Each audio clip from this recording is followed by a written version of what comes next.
تەنها چەند ڕۆژێک دوای هێرشە کوشندەکەی تالیبان ڕۆژی چوارشەمە بۆ سەربنکەی ئاژانسی هەواڵگیری ئەفغانستان سەرۆکی جێبەجێکاری کاروباری ئەفغانی عەبدوڵڵا ڕۆژی چوارشەمە بە ئامادەبوانی کۆڕبەندی ئابووری جیهانی داڤۆسی گوت جیهان ناتوانێت دەستبەرداری وڵاتێکی وێران بوو بە شەڕ ببێت.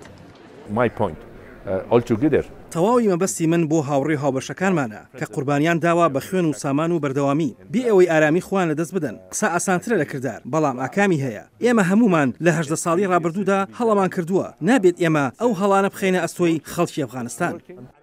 لە سەرەتای ئەو مانگەدا سەرۆک دۆناڵد ترامپ پرسیاری کرد سەبارەت بە بەردەوامی بەشداری ویلایەتە یەکگرتووەکانی ئەمریکا لە ئەفغانستان و ئایا ئاخۆ وڵاتانی تر دەتوانن کاری زیاتر بکەن؟ بۆچی رووسیا لەوێ نییە؟ بۆچی هندستان لەوێ نییە؟ بۆچی پاکستان لەوێ نییە؟ بۆچی دەبێ ئێمە لەوەیە بین لە کاتێکا ئێمە 6,000 میل دووری؟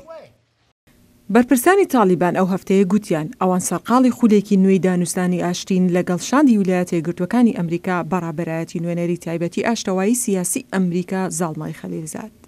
جێگیری پێشی وەزیری ناوخۆی ئەفغانستان دەڵێت مەرجی سەرەکی بۆ هەر گفتوگۆیەک دەبێت ئاگربەست بێت.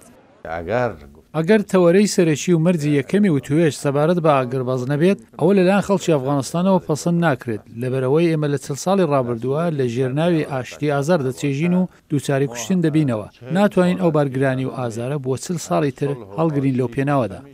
راپۆرتە میدیایەکان ڕای دەگەێنن کە سەرۆک دۆناڵد ترامپ تاوتوێی پلانێک دەکات بۆ کشانەوەی نزیکەی نیوەی ئەو 14,000 سوپای ئەمریکیەی لە ئەفغانستان جێگیر کراون. لە ئێستاوە سەودای بەهێز هەن لەلایەن تالیبانەوە لەبەر ئەوەی وڵاتە یەکگرتووەکانی ئەمریکا ئاماژەی بەوە کردووە کە دەست بە کشانەوەی سوپایەکەی دەکات. هەرچەند تا تاڵەبانیش کشانەوەی هێزەکانی ئەمریکاییان وەک مەرجی پێشوەخت دانابوو بۆ دانوستاندن.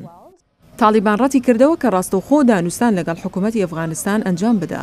پێداگیری دەکات لەوەی یەکەم لایەن بۆ گفتوگۆکردن لەگەڵ ئەمریکادا بێت.